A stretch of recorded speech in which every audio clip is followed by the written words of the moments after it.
Hai,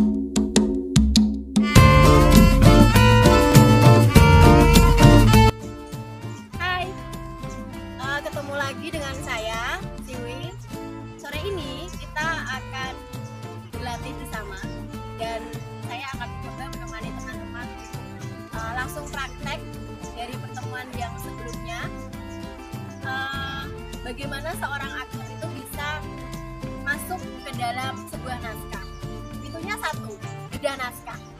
Dan sekarang saya nggak akan banyak ngomong panjang, kita langsung aja praktek dari beberapa dialog yang ada di naskah Orang Kasar karya Anton Chekhov.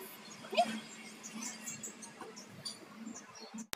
Saya akan coba latihan dengan salah satu dialog di naskah Orang Kasar ini. Nanti teman-teman mungkin di rumah juga bisa sama-sama latihan. Kita membedakan ketika Nyonya Martopo ini saya tarik di usia 35, karena di luar pasti banyak ada yang menarik dia di usianya yang ke-45. Ada yang mungkin dia dijadikan seorang perempuan yang memang masih gadis. Ini mungkin saya akan mencoba beberapa karakter. Dan itu juga salah satu cara kita untuk bisa masuk ke dalam naskah. Tuan, saya minta Tuan jangan berteriak. Ini bukan kandang kuda. Kita coba yang lain lagi. Tuan, saya minta Tuan jangan berteriak. Ini bukan kandang kuda. Bagaimana kalau kita coba umurnya lebih muda atau mungkin anak kecil? Cocok nggak sih seorang perempuan yang masih memang kekanak-kanakan memainkan tokoh ini? Saya minta Tuan jangan berteriak. Ini bukan kandang kuda. Mungkin teman-teman ya di rumah juga bisa coba karakter yang lain juga, karena jujur ya, saya sendiri ketika saya pegang naskah, yang saya lakukan itu saya berdiri di depan kaca, saya praktekkan juga, saya latihan dari mulai saya umur sekian-sekian. Pantas nggak sih? Dan jangan kaget kalau kita memang harus menertawakan diri sendiri di depan kaca. Itu faktanya memang begitu. Misal dia usianya memang sudah lanjut, mungkin dari caranya duduk pun kalau perempuan yang masih 35, 40, 45 dia masih kuat untuk punggungnya ini tegap. Tapi bagaimana kalau dia memang sudah usianya lebih tua, mungkin dia akan sedikit membungkuk, tergantung setua apa dia.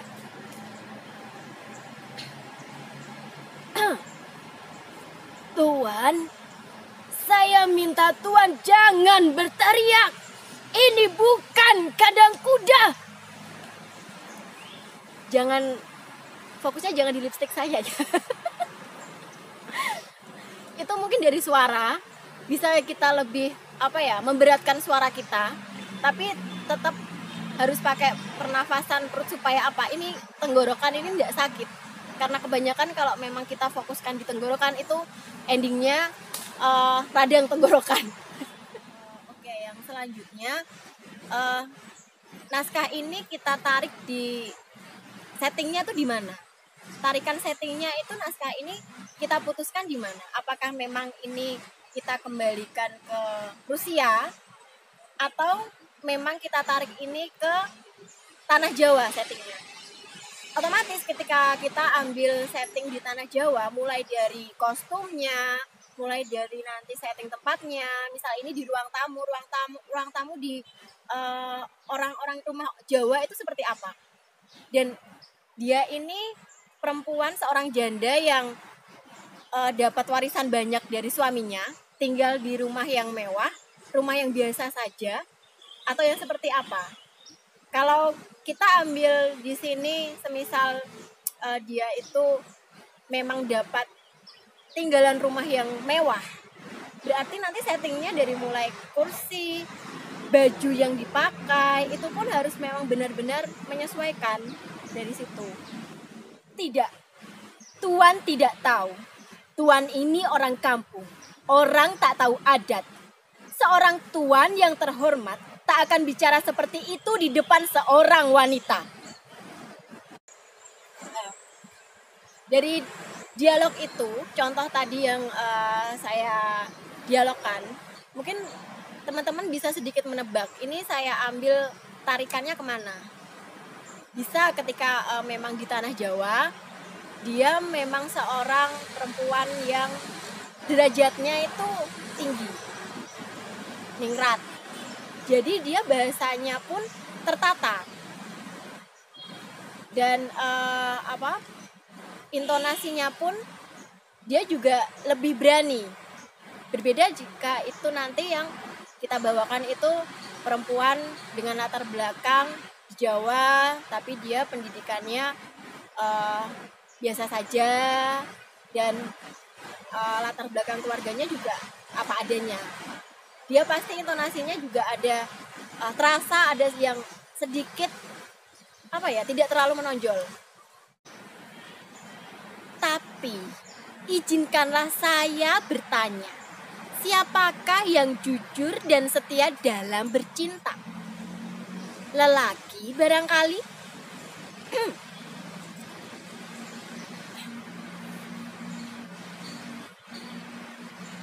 Tapi izinkanlah saya bertanya, siapakah yang jujur dan setia dalam bercinta?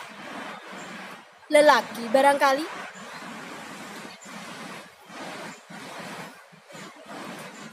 Tapi izinkanlah saya bertanya, Tuan, siapakah yang jujur dan setia dalam bercinta?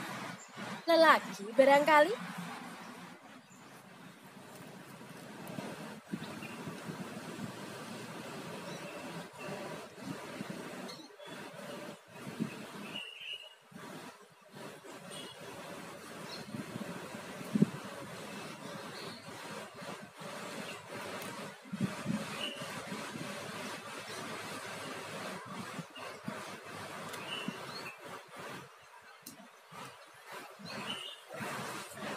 Engkau dapat melihat, Martopo, betapa aku sangat mencintaimu. Cintaku baru akan mati setelah aku ini mati. Tapi kau sama sekali tak punya malu. Aku yang terlalu baik ini telah mencintaimu dengan seluruh hatiku. Tapi kau hanya menyia-nyiakan aku. Kau hanya pulang untuk mengajakku bertengkar, lalu meninggalkanku bersama perempuan-perempuan itu selama berbulan-bulan, Martopo. Sekarang kita coba dengan karakter yang lain lagi.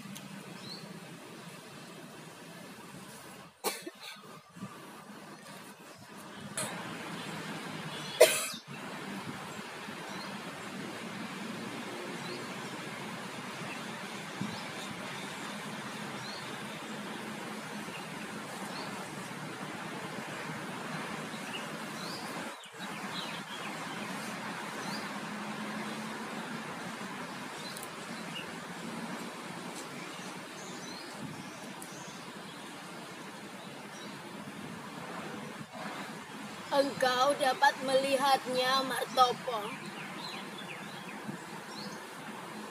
Betapa aku sangat mencintaimu. Cintaku baru akan mati setelah aku mati.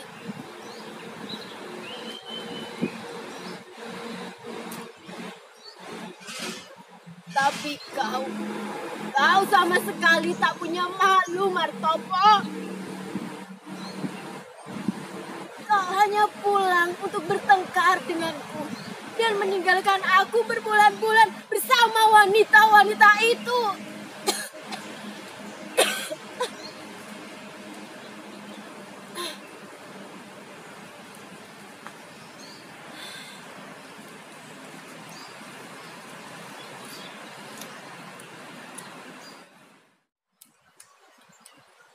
Untuk teman-teman yang saat ini sedang dalam proses membedah naskah, dan beruntung bisa memainkan sebuah tokoh dalam naskah tertentu, jangan malu dan jangan sungkan untuk sering-sering presentasi di depan teman-teman. Jadi ketika kita berlatih di depan teman-teman, kita suguhkan seperti ini loh hasil pencarian saya, seperti ini hasil bedah naskah yang saya lakukan sendiri. Nanti ketika teman-teman sudah menunjukkan hasilnya, mulai dari intonasi, dari gerakan tubuh, olah rasa yang teman-teman tunjukkan, pasti akan ada masukan yang bisa membuat proses keaktoran teman-teman itu bisa lebih baik.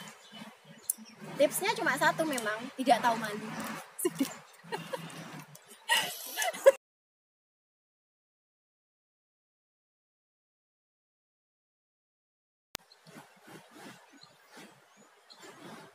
Tapi izinkanlah saya bertanya, siapakah yang jujur dalam hal bercinta? Lelaki barangkali? Apa? Lelaki? Ini barang baru untuk saya, Tuan. Bagaimana Tuan bisa berkata seperti itu? Lelaki jujur dan setia. Sementara soal ini sudah begitu jauh. Saya bisa mengatakan di sini bahwa dari semua lelaki yang saya kenal, suami sayalah yang terbaik. Saya mencintainya dengan seluruh hati saya. Saya mencintainya dengan hangat, seperti yang bisa dilakukan oleh seorang wanita muda dan bijaksana, Tuan. Saya serahkan kepadanya kemudahan saya, harta saya, dan masa depan saya. Saya bahkan menyembahnya seperti seorang kafir. Dan apa yang terjadi? Lelaki yang terbaik ini mengkhianati saya dengan segala macam kesempatan. Bahkan setelah ia meninggal dunia, Tuan, saya menemukan ratusan surat cinta di laci meja kerjanya. Mengerikan, sungguh mengerikan. Dan saya tetap mencintainya. Bahkan sudah saya putuskan untuk mengurung diri saya di antara tembok-tembok ini. Dan saya akan tetap berkabung hingga hari kematian saya tiba, Tuan. Itu tadi sedikit penafsiran saya dengan beberapa dialog yang ada di naskah Orang Kasar karya Anton Chekhov. Dan semoga teman-teman tetap semangat berlatih di rumah, jaga kesehatan, dan sampai berjumpa di